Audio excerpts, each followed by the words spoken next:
谢谢。然后接下来小美的歌。我要唱一首，就是我们每当聚在一起啊，很开心的时候，就会唱的一首歌《迎亲曲》。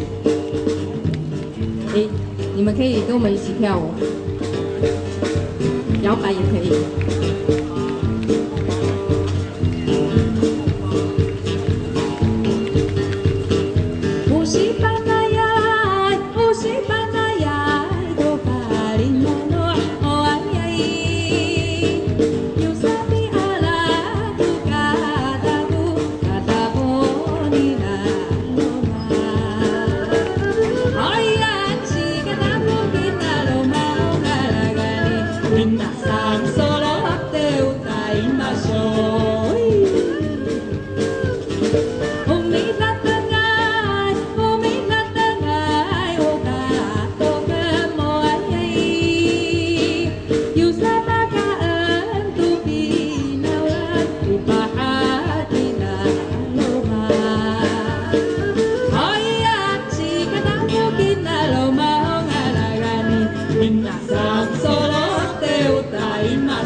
迎亲曲，而且听说以前他们组迎亲是迎那个新郎到新娘家，是娶新郎回家。